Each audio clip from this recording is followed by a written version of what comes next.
बिस्मिल्लाहिर्रहमानिर्रहीम। Dear students, web engineering का हमारा ये कोर्स हम आज स्टार्ट कर रहे हैं और इसका पहला टॉपिक है वेब आर्किटेक्चर। ठीक है, तो सबसे पहले तो हमने आप ये देखें कि कोई भी टॉपिक है, कोई भी अगर सब्जेक्ट है तो उसके जो उसमें कीवर्ड्स हैं ना वो बड़े इंपॉर्टेंट होते हैं। जैसे आपका ये सब्जेक्ट का नाम है वेब इंजीनियरिंग, ठीक है जी। वेब से मुराद वर्ल्ड वाइड वेब www, और इंजीनियरिंग क्या है, ये पूरा एक डिसिप्लिन है। ठीक है, जैसे आपने सिविल इंजीनियरिंग देखी है, जैसे आपने इलेक्ट्रिकल इंजीनियरिंग, इसी तरह से सॉफ्टवेयर इंजीनियरिंग, इसी तरह से वेब इंजीनियरिंग। इंजीनियरिंग का बेसिक डेफिनेशन क्या होती है कि जब आप सिस्टमेटिकली किसी चीज़ को डिवेलप करते हैं ना, सिस्टमेटिकली, और उसमें उसके हर जो आप प्रोसेस, हर जो फंक्शनैलिटी परफॉर्म करते हैं वो भी क्वांटिफाइएबल हो, उसको आप मेजर कर सकते हो, तो वो सारी अप्रोच इंजीनियरिंग कहलाती है। ठीक है, आप देख लें सिविल इंजीनियरिंग में भी वही प्रोसेस फॉलो किया जाता है।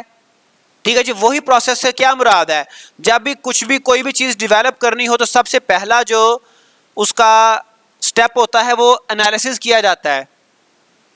ठीक है, कि हम करना क्या चाह रहे हैं, हमने बनाना क्या है। सिविल में क्या है जी, हमारे पास लैंड कितनी है, एरिया कितना है, उस पर हमने कंस्ट्रक्ट क्या करना है। फिर उसके बाद अपनी रिक्वायरमेंट्स के अकॉर्डिंग एनालिसिस के बाद उसका डिज़ाइन बनाया जाता है। अगर सिविल इंजीनियरिंग है, चूंकि वो हमारी सबसे बेसिक पुरानी इंजीनियरिंग है, हम सारे उससे बड़ा फेमिलियर हैं, तो फिर उसका एक डिज़ाइन बनाना है कि यहाँ पर बेडरूम आएगा। ये पहले तो ये देखना है कि ये है क्या बिल्डिंग, ये स्कूल है, ये कोई रेजिडेंशियल एरिया है, ये कोई कॉलेज है, हॉस्पिटल है। उसी हिसाब से फिर उसके सारे रूम्स वगैरह, डिज़ाइन के बाद उसकी इम्प्लीमेंटेशन, उसकी कंस्ट्रक्शन शुरू हो जाती है। तो यही जो इंजीनियरिंग प्रोसेस है ये सॉफ्टवेयर में भी आ गया, कंप्यूटर साइंस में भी आ गया। अब हमारा जो सब्जेक्ट है ये है स्पेसिफिकली वेब से रिलेटेड, कि वेब में भी वो सारी चीज़ें आएंगी। जब हमने वेबसाइट्स बनानी है, जब हमने वेब एप्लीकेशंस बनानी है, सबसे पहले एनालिसिस करेंगे, फिर उसका एक डिज़ाइन होगा, फिर उसके बाद उसको हम बनाएंगे, उसकी कंस्ट्रक्शन, कोडिंग वगैरह। तो वो जो आप HTML की बात कर रहे हैं ना, तो इसमें सबसे पहला टॉपिक है वेब आर्किटेक्चर। तो वेबसाइट्स में, वेब एप्लीकेशंस में, वर्ल्ड वाइड वेब में ये चीज़ समझना बड़ा इंपॉर्टेंट है कि उसमें हमारे एप्लीकेशंस का, वेबसाइट्स का स्ट्रक्चर कैसा होता है, आर्किटेक्चर कैसा होता है। कि स्ट्रक्चर आर्किटेक्चर से मुराद क्या है, फर्ज करें घर का होता है ना स्ट्रक्चर, घर का एक नक्शा होता है, उसमें ये डिस्प्ले किया गया होता है नक्शे के ऊपर ही कि ये इसकी एंट्रेंस है, एंटर होते ही आगे क्या है जी, आगे गैराज आ रहा है, उसके बाद ये एक और फर्दर छोटा डोर है, यहाँ से हम उसके मेन जो है वो एंट्रेंस में एंटर हो जाएंगे। फिर आगे ये बेडरूम है राइट साइड पे, ये लेफ्ट साइड पे ये है, सामने ये है। ठीक है जी, तो ये आर्किटेक्चर। अब आर्किटेक्चर को हम देखते हैं, फर्दर स्लाइड पे देखें। There is no unique definition of the term architecture. You can find more than 20 variants of the term on the home page of the renowned Software Engineering Institute at Carnegie Mellon University। तो यहाँ पे बेशुमार definitions हैं। ठीक है जी, instead of adding another variant we try to describe the most important properties of software architecture। तो हम कोई नई डेफिनेशन यहाँ पे नहीं करना चाह रहे, सिर्फ आर्किटेक्चर में क्या क्या चीज़ें शामिल होती हैं, आर्किटेक्चर हमें क्या क्या फैसिलिटेशन देता है, वो हमें क्या क्या कुछ प्रोवाइड करता है, हम सिर्फ वही डिस्कस करेंगे। तो सबसे पहली जो आर्किटेक्चर की प्रॉपर्टी है, आर्किटेक्चर डिस्क्राइब्स स्ट्रक्चर। ठीक है, आर्किटेक्चर डिस्क्राइब्स स्ट्रक्चर, इससे क्या मुराद है कि ये हमारे वेब एप्लीकेशन का, वेबसाइट का स्ट्रक्चर बताता है। तो बेटा स्ट्रक्चर की बिल्कुल सादा सी जो हम डेफिनेशन करते हैं या उसको ट्रांसलेट करते हैं वो होता है ढांचा। ठीक है, उसका नक्शा। According to Bass et al, यहां पर इन स्लाइड्स में क्लियरली आप देख सकते हैं कि कुछ रेफरेंसेस भी ऐड किए गए हैं। According to Bass et al. अब ये देख लें कि रिसर्च में ये जो दो वर्ड हैं एट ऑल, ये इंग्लिश लैंग्वेज का वर्ड नहीं है, ये लैंग्वेज कोई और है। इससे मुराद है Bass and the other members जिन्होंने मिलकर रिसर्च की। तो इनके according the architecture of a software system consist of its structure.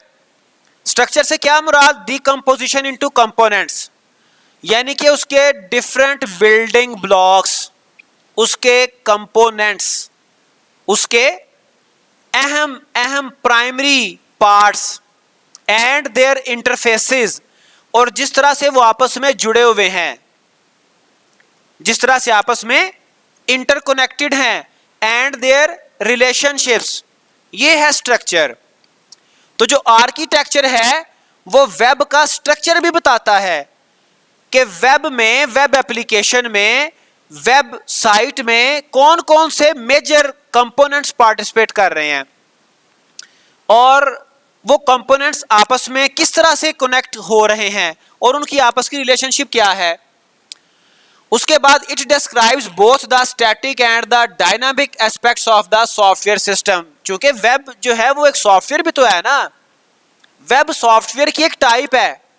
Android app, ठीक है जी, एप्लीकेशंस, मोबाइल ऐप्स, वो भी सॉफ्टवेयर की एक टाइप्स हैं, ठीक है।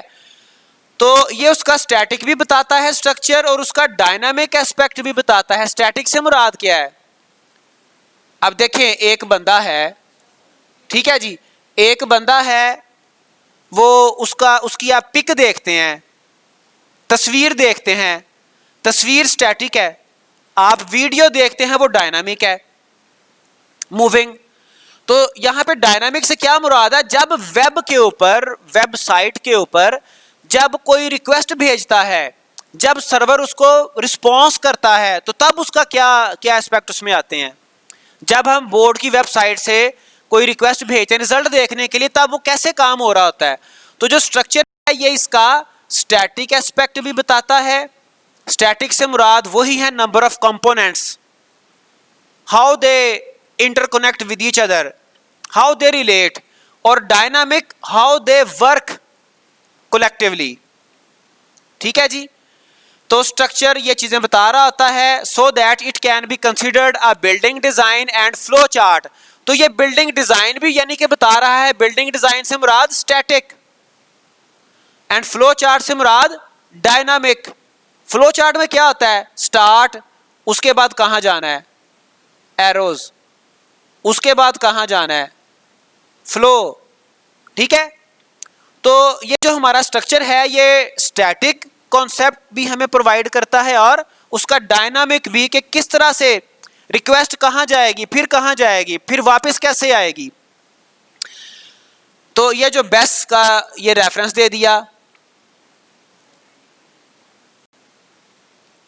जो बिल्डिंग होती है ना वो मूविंग नहीं होती, ठीक है। आमतौर पे एक वर्ड बोला जाता है बिल्डिंग ब्लॉक्स। बिल्डिंग ब्लॉक्स कहते हैं the major components of anything which have many components, ठीक है।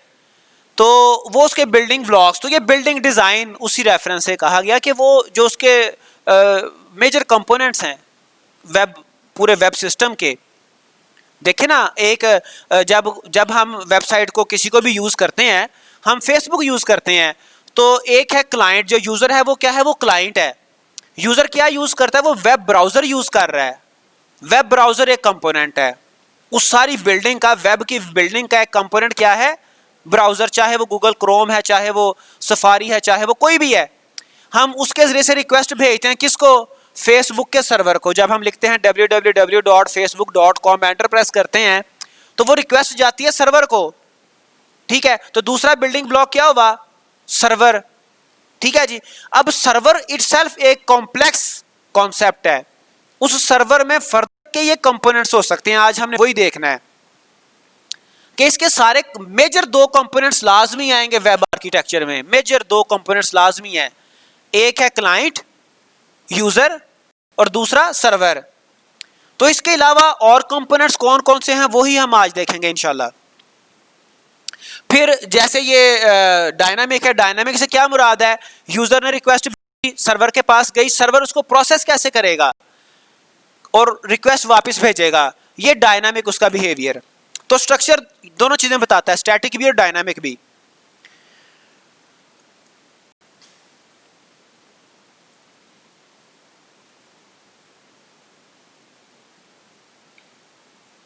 चलें, उसके बाद दूसरा इसका प्रॉपर्टी जो आर्किटेक्चर है, दूसरी प्रॉपर्टी उसकी क्या है? Architecture can be looked at from different view points. अब आर्किटेक्चर को देखने के कई एक एंगल्स हो सकते हैं। Depending on the point of view from which architecture is seen, we can emphasise and itemise different architectural aspects. कौन कौन से हैं? We normally distinguish between 4 different views according to, ये कोई साइंटिस्ट हैं, इनके अकॉर्डिंग इसको आर्किटेक्चर को देखने के 4 डिफरेंट पॉइंट ऑफ व्यूज हैं, 4 डिफरेंट एंगल्स हैं। ठीक है जी, वो कौन कौन से हैं? पहला, the conceptual view. Conceptual view which identifies entities of the application, domains and their relationship. ये तो वही आर्किटेक्चर की बेसिक डेफिनेशन आ गई। तो एक उसका पॉइंट ऑफ व्यू उसका ये है कंसेप्चुअल व्यू, यानी कि how many components, how they interconnect with each other, how they relate with each other.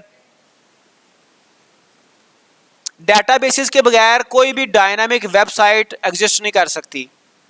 Facebook है ना, फेसबुक, उसमें आप कोई नई पोस्ट शेयर करते हैं, आप कोई कमेंट करते हैं, आप कोई किसी पोस्ट को लाइक करते हैं, रिपोर्ट करते हैं, वो सारे आपकी जो शेयरिंग है ना, वो डेटाबेस में सेव हो रही है।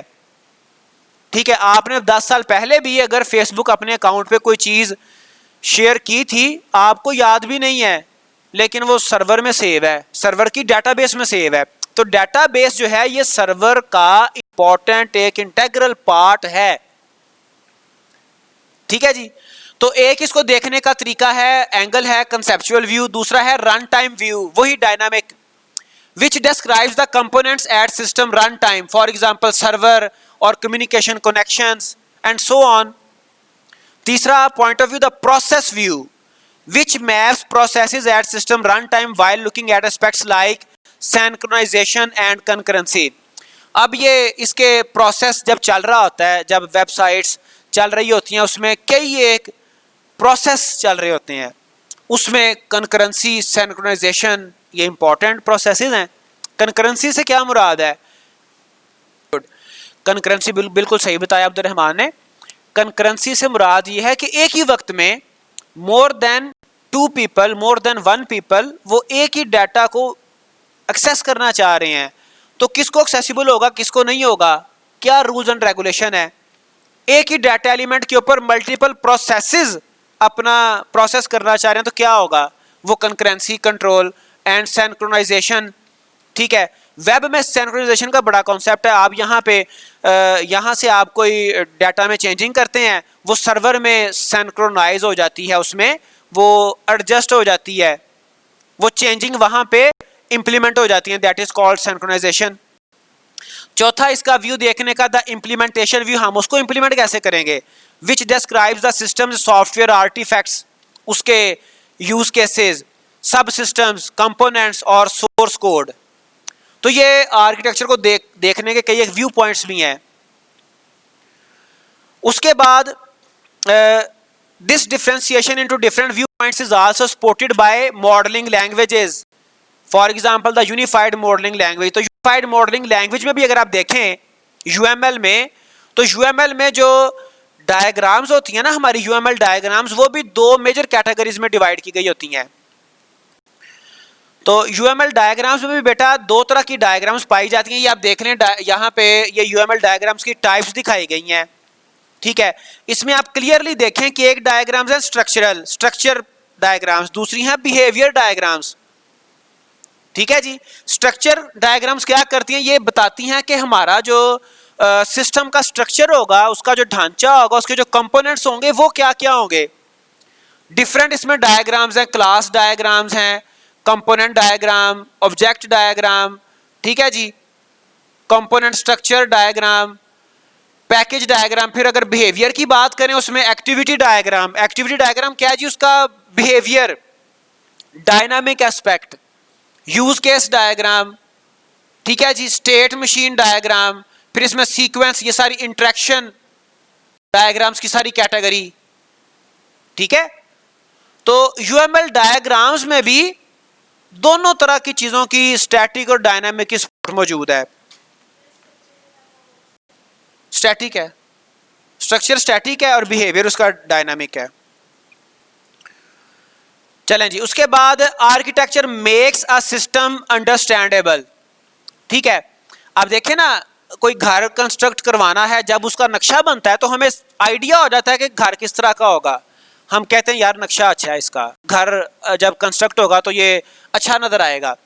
तो ये सिस्टम को समझाने के लिए भी एक टूल के तौर पे भी काम करता है। Structuring software system and breaking them into different perspectives allows us to better manage the complexity of software system and the system becomes easier to understand. हम उसको समझ लेते हैं कि इसका ये कंपोनेंट है, ये कंपोनेंट है, हम उनको उन कंपोनेंट्स को उन सब सिस्टम्स के ऊपर फोकस करके वो डिवाइड एंड कंकर रूल को फॉलो करते हुए हम उसको ओवरऑल सिस्टम को बना लेते हैं, ठीक है जी। In addition the abstraction of system aspects facilitates the communication of important architectural issues. फिर ये जो एब्स्ट्रैक्शन होती है, यानी कि इटसेल्फ आर्किटेक्चर एक एब्स्ट्रैक्शन है। एब्स्ट्रैक्शन से क्या मुराद, एब्स्ट्रैक्शन में क्या होता है, एब्स्ट्रैक्शन में हम बताते हैं what is going to implement, ठीक है जी। हाउ नहीं बताते, वो बात की बात है। तो ये जो व्हाट है, व्हाट हमें एक्सप्लेन कर देता है कि सिस्टम असल में है क्या। एब्स्ट्रैक्शन में हाउ नहीं आता, एब्स्ट्रैक्शन में व्हाट आता है। तो ये हाउ बाद की बात है। तो जी बिल्कुल, वो फिर लेटर ऑन देखें, जब कोई भी काम आप भी करें, आप भी जब कोई कोर्स पढ़ना शुरू करें तो सबसे पहले आपको ये पता हो कि हमने पढ़ना क्या क्या है। फिर स्टेप बाय स्टेप आप कोर्स शुरू करते हैं, उसमें 1 वीक 2 वीक 4 वीक्स, तो आपका जो सेमेस्टर है वो जनाब ख़त्म होते होते 16 वीक्स होते होते आपको उस कोर्स की वो आप समझ लें कि अच्छे खासे उसमें एक्सपर्ट हो जाते हैं। शुरू पे आपको नहीं पता होता, फिर एंड तक पहुंचते आपको हाउ का भी पता चल जाता है। तो ये जो आर्किटेक्चर है, ये सिस्टम को स्टार्ट पे ही उसकी अंडरस्टैंडिंग प्रोवाइड कर देता है। Architecture represents the framework for a flexible system. फिर ये फ्लेक्सिबल सिस्टम के तौर पे एक फ्रेमवर्क भी हमें प्रोवाइड करता है, और इस रेफरेंस में साइंटिस्ट है Tom De Marco refers to architecture as a framework of change, ठीक है। The software architecture forms the framework software system can evolve. अब बड़ी जनरल सी कॉमन सी बात है कि सॉफ्टवेयर कोई ऐसी चीज नहीं है कि जो बन गई सो बन गई, उसमें चेंजिंग्स आती ही आती हैं। फिर अपडेशन, जिस चीज में फिर चेंजिंग आनी ही आनी है उसमें फ्लेक्सिबिलिटी तो होनी चाहिए ना, ठीक है। हमारे नॉर्मल, हमारे रियल लाइफ के जो रिलेशंस हैं उसमें चेंजिंग्स आती हैं, उसमें कुछ इश्यूज बनते हैं, तो हम क्या कहते हैं जी, आप अपने मामलात को इतना ना बिगाड़ें कि फिर वापसी का रास्ता ना हो, ठीक है। तो यानी कि आपका जो सॉफ्टवेयर सिस्टम है, आपका वेब आर्किटेक्चर है, आपका वेब सिस्टम है, वेब एप्लीकेशन, उसमें चेंजिंग्स तो आनी है, तो फ्लेक्सिबिलिटी हो कि आप उन चेंजिंग्स को उसमें इंप्लीमेंट कर सकें। तो ये आपका जो आर्किटेक्चर है ये फ्लेक्सिबल फ्रेमवर्क प्रोवाइड करता है, flexibility. If extension of a system have not been accounted for in advance, then such an extension will at best be difficult to realize. जब आपको शुरू में ही उस एक्सटेंशन का, उस चेंजिंग का अंदाजा नहीं होगा, तब आप उसको बाद में इजीली इंप्लीमेंट भी नहीं कर सकते। What does it mean? हमने घर का एक आर्किटेक्चर बनवा लिया, हमें पहले से ही पता होता है कि अभी हम इसको इंप्लीमेंट कर रहे हैं, कंस्ट्रक्शन कर रहे हैं फर्स्ट फ्लोर की।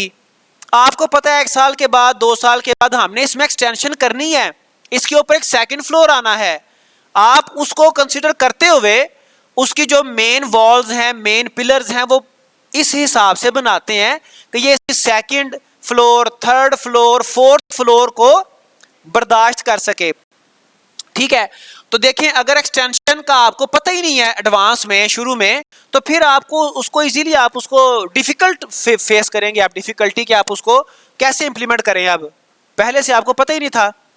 तो ये जो आपको आर्किटेक्चर है ये आपको फ्लेक्सिबल फ्रेमवर्क भी प्रोवाइड करता है।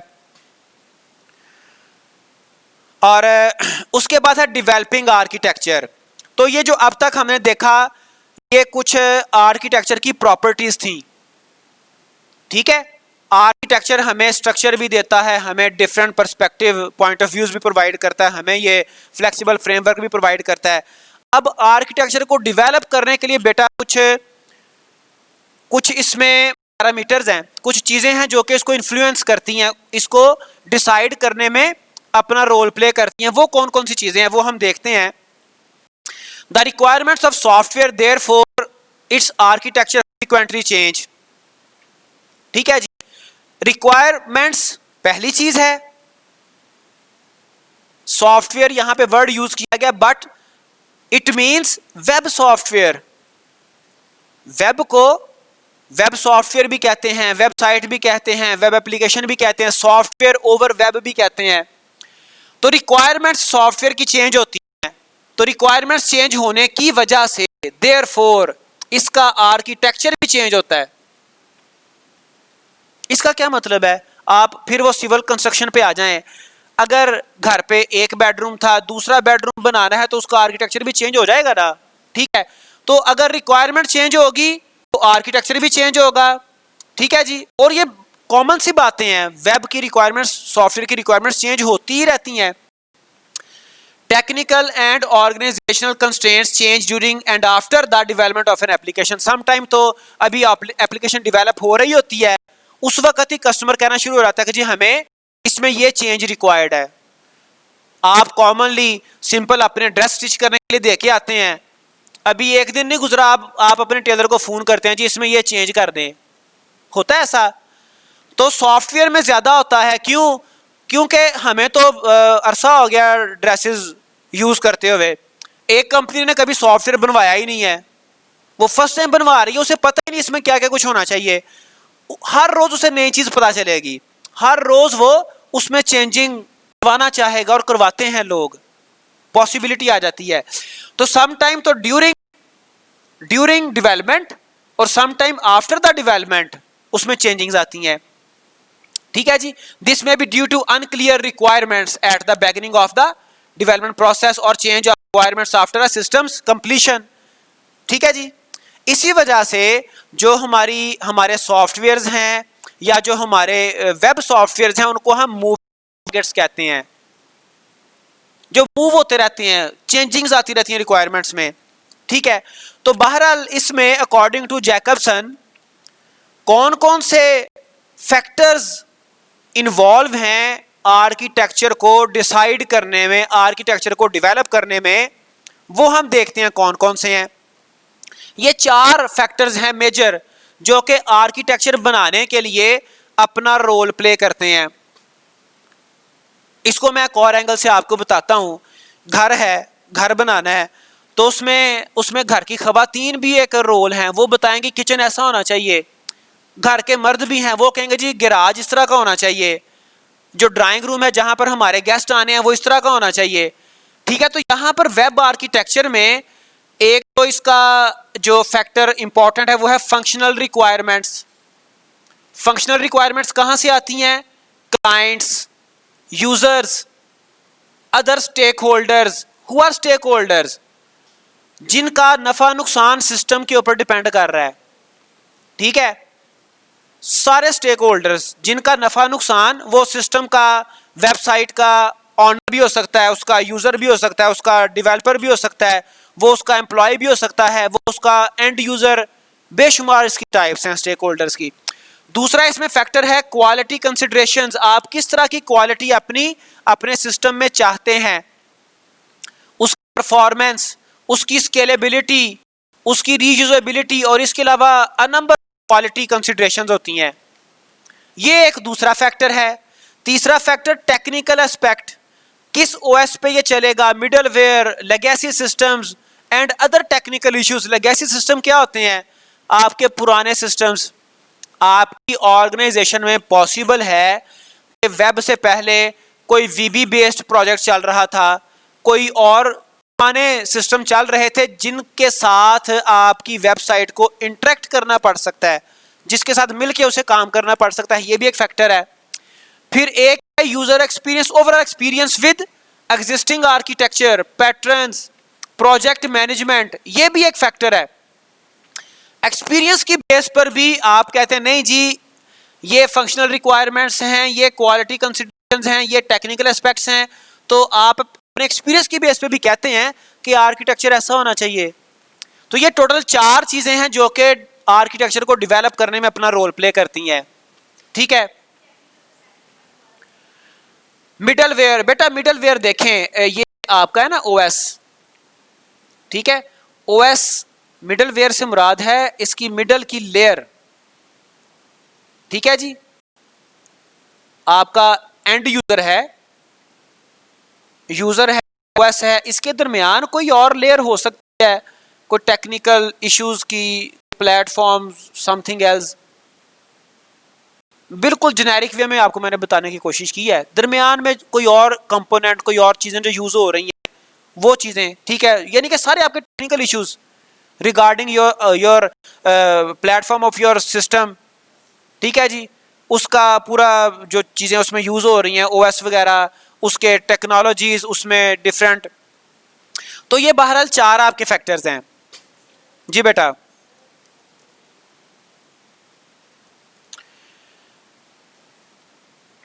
This is the reason. चलें, कैटेगराइजिंग आर्किटेक्चर। अब आर्किटेक्चर की कुछ कैटेगरीज भी हैं। A number of architectures for specific requirements in several application domains have been developed in the past few years. कई तरह के architectures according to the requirements, according to the nature of problem we want to solve.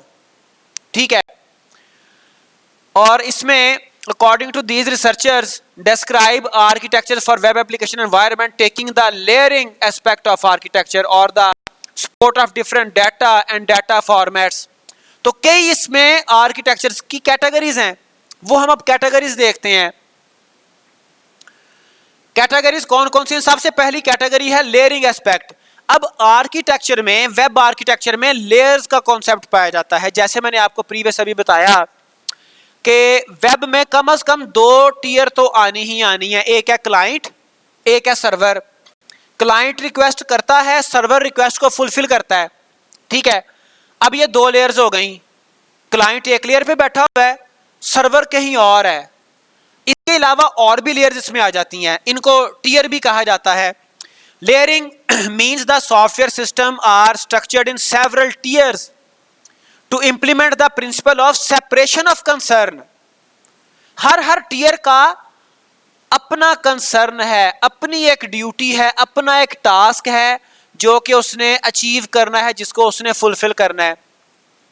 आप देखें ना, किसी भी sports की बात कर लें, क्रिकेट की बात कर लें, फुटबॉल की बात कर लें। अब फुटबॉल में एक सेंटर हाफ है, मुझे उनके वैसे डेजिग्नेशंस का, उनके रोल्स का नहीं पता। क्रिकेट की बात कर लेते हैं, एक विकेट कीपर है, उसका काम क्या है? विकेट के पीछे खड़े होना, बॉल को पकड़ना। कुछ बैट्समैन है, कुछ ऑलराउंडर्स हैं, कुछ फास्ट बॉलर हैं, कुछ स्लो बॉलर हैं, ठीक है।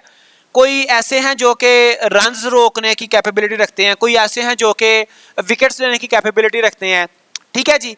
तो सेपरेशन ऑफ कंसर्न, यहां पर भी सेपरेशन ऑफ कंसर्न कैसे अचीव होता है? लेयर्स की बेस पे। हर लेयर, हर टीयर एक खास काम, एक खास टास्क अचीव कर रही है। लेयरिंग एस्पेक्ट, इसमें मल्टीपल हमारे आर्किटेक्चर हैं, J2EE है, ठीक है जी। उसके बाद एंटरप्राइज एप्लीकेशन इंटीग्रेशन, तो ये लंबी एक लिस्ट है। तो अब इसमें जो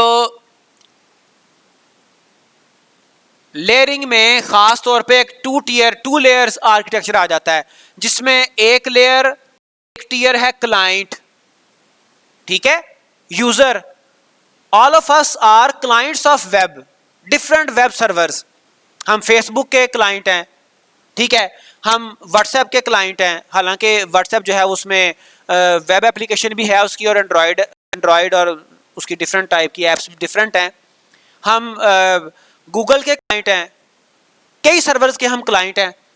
क्लाइंट होता है और दूसरी तरफ होता है सर्वर। सर्वर में क्या क्या चीजें शामिल हैं? अब देखें सर्वर में कई ये कंपोनेंट्स हैं, static HTML pages, web server and business logic, databases. ये आपका क्वेश्चन डेटाबेसेस वाला, डेटाबेसेस सर्वर का इंटीग्रल पार्ट है। डेटाबेस के बगैर आपका सिस्टम डायनामिक हो नहीं सकता, ठीक है। फिर डायनामिक HTML, फिर सर्विसेज। तो ये यहां पे कुछ कंपोनेंट्स बताए हैं, सर्वर में इससे ज्यादा कंपोनेंट्स भी हो सकते हैं। तो एक जो लेयर आर्किटेक्चर है वो टू लेयर आर्किटेक्चर, ठीक है, टू लेयर आर्किटेक्चर, जिसमें एक लेयर वाजे तौर पे क्लाइंट होता है, दूसरी लेयर सर्वर। अब सर्वर उसमें सारी ड्यूटीज वो इकट्ठा ही परफॉर्म कर रहा है, डेटाबेस भी वहीं पे है, ठीक है जी, स्टैटिक पेजेस भी, सब कुछ वहां पे है। अच्छा, दूसरा इसमें एक और आ जाता है फिर n tier architecture, n layer. वो पहला टू लेयर था, ठीक है, ये है एन लेयर। अब इसमें मल्टीपल लेयर्स हो सकती हैं, क्लाइंट है, फायरवॉल है, प्रॉक्सी है, फिर वेब सर्वर है, फिर वेब सर्वर की आगे फर्दर कई एक उसके कंपोनेंट्स डिफरेंट टाइप के, ठीक है जी। तो इन लेयर्स को अंडरस्टैंड करने के लिए यहां पर हम बात करते हैं। अच्छा, एक तो इसकी टाइप हो गई लेयरिंग एस्पेक्ट, लेयरिंग। दूसरी इसकी जो है वो कैटेगराइज हम कर सकते हैं इसको डाटा एस्पेक्ट से। तो लेयरिंग को बहरहाल मैं थोड़ा सा पहले आपको सिर्फ रेफर कर दूं, फिर हम उसको वापस डाटा एस्पेक्ट पे चलते हैं। और मेरे सिस्टम की लाइट चली गई वो आखिरी स्लाइड थी तो उसे बंद ही हो गया बेचारा, आ जाता है अभी।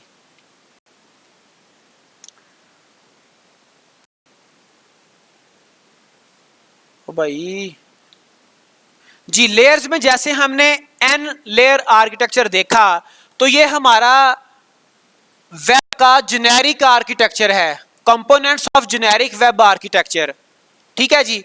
तो इसमें ये सारे देखें, सिर्फ दो कंपोनेंट्स ऐसे हैं जो कि सॉलिड दिखाए गए हैं, एक है क्लाइंट, एक है वेब सर्वर, बाकी सारे डॉटेड लाइंस में हैं। ये हैं ऑप्शनल, किसी वक्त रिक्वायरमेंट होगी ये आएंगे, कभी इनकी रिक्वायरमेंट नहीं होगी ये नहीं आएंगे, ठीक है। तो कम से कम दो कंपोनेंट ऐसे हैं जो कि वेब, जहां वेब का वर्ड आ गया वहां पर ये दो तो पक्के हैं, बाकी according to requirement, according to need, ठीक है जी। वो कौन कौन से हैं? फायरवॉल है जी बेटा,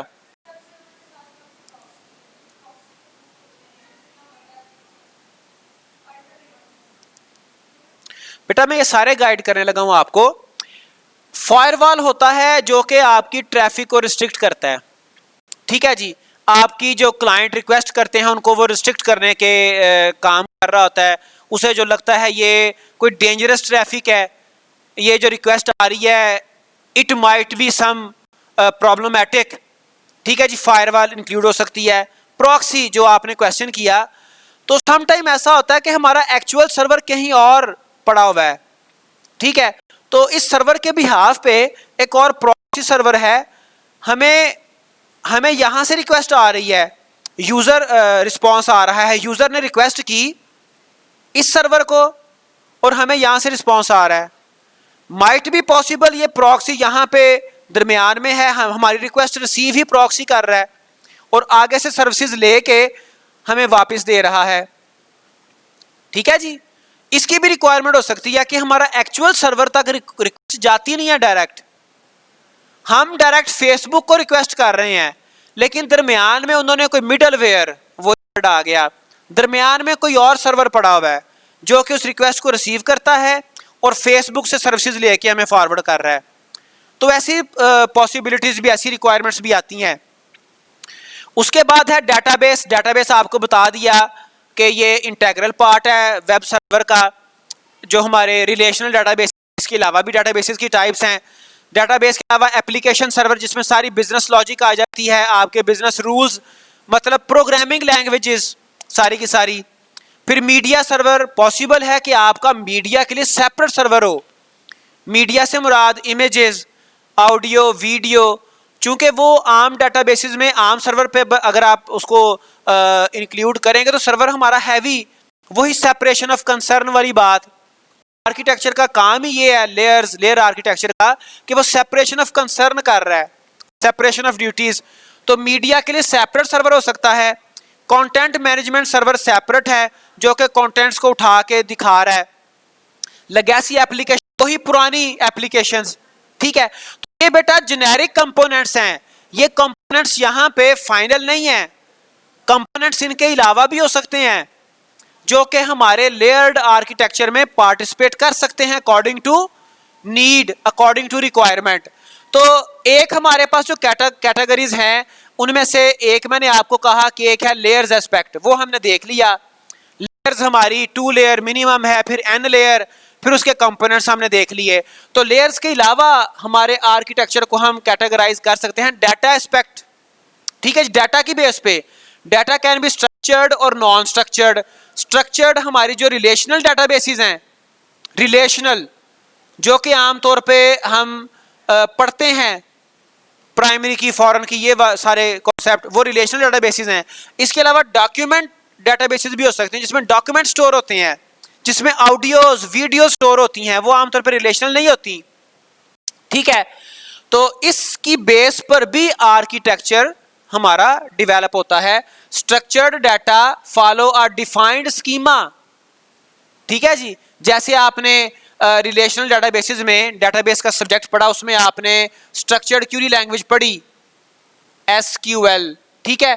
एसक्यूएल का आपने देखा था, एसक्यूएल का आपने देखा कि इसकी फर्दर टाइप्स है लैंग्वेज की। एक है DDL, data definition language. Data definition language क्या करती है? डाटा डेफिनेशन लैंग्वेज डेटाबेसेस का स्कीमा बनाने के लिए यूज की जाती है, ठीक है। जो डाटा मैनिपुलेशन लैंग्वेज है वो डाटा को मैनिपुलेट करने के लिए, डाटा को स्टोर, रिट्रीव, डिलीट, अपडेट करने के लिए। तो स्ट्रक्चर्ड वो है, structured data follow a defined schema, जो कि हम एसक्यूएल बेस्ड डाटाबेसेस में, रिलेशनल डाटाबेसेस में डीडीएल को यूज करते हुए डेवलप करते हैं स्कीमा। मेटा डाटा भी कहते हैं इसको, इंटेंशन ऑफ डाटाबेस भी कहते हैं इसको डाटा अबाउट डाटा भी कहते हैं, ठीक है जी। Like tables in a relational database और XML structures in a document. तो फिर एक्सएमएल एक और लेटेस्ट कॉन्सेप्ट है, एक्सटेंसिबल मार्कअप लैंग्वेज, जो कि एचटीएमएल से रिजेंबल करती है बट एंटायरली डिफरेंट। एचटीएमएल में प्री डिफाइंड टैग्स हैं, एक्सएमएल में यूजर डिफाइंड टैग्स आते हैं, यूजर डिफाइंड, ठीक है। जिस तरह इंफॉर्मेशन सेव करनी है उस तरह के टैग्स। तो वेब के ऊपर एक्सएमएल भी, हालांकि ये एक डॉक्यूमेंट होता है, वेब में एक्सएमएल भी एक डेटाबेस का रोल प्ले कर रहा होता है, ठीक है जी। तो डाटा एस्पेक्ट में स्ट्रक्चर्ड, नॉन स्ट्रक्चर्ड डाटाबेस की, डाटा की बेस पर भी आर्किटेक्चर हम चूज करते हैं। Non structured data are multimedia contents, video, audio, documents, PDF, ये वो, images, audio and video which typically do not follow an explicit schema. इनका कोई स्कीमा नहीं होता, ठीक है जी। This makes their automatic processing difficult. तो इनका स्कीमा ना होने की वजह से, स्कीमा हमें रिकॉर्ड्स को फाइंड करने में, रिकॉर्ड्स को उनकी एनॉमलीज खत्म करने में हेल्प करता है, रिकॉर्ड्स को अच्छे तरीके से स्टोर, रिट्रीव करने में हेल्प करता है। जबकि नॉन स्ट्रक्चर्ड में ये डेफिशिएंसी होती है, so that there is some automatic processing problem, ठीक है जी। अच्छा, उसके बाद और भी एस्पेक्ट हैं आर्किटेक्चर को कैटेगराइज करने के लिए। डिस्ट्रीब्यूटेड ऑब्जेक्ट मिडलवेयर, ठीक है जी, वर्चुअल शेयर्ड मेमोरी और मैसेज ओरिएंटेड मिडलवेयर और पीयर टू पीयर, ये सारे एस्पेक्ट हैं। सर्विस ओरिएंटेड मिडलवेयर, तो ये चीज़ें हम इंशाअल्लाह फर्दर कहीं पे कोई ना कोई रेफरेंस इनका आ जाएगा। तो फिर ये जेनेरिक कंपोनेंट्स जो कि मैंने आपको उधर पीछे लेयर्ड आर्किटेक्चर के साथ रिलेट कर दिए। तो ये बेटा हमारा जो वेब का आर्किटेक्चर है उसके बेसिक्स, उसका जो हमने आज डिस्कस किया। तो इंशाअल्लाह ताला फर्दर हम आगे देखेंगे। तो आज के लिए इतना ही।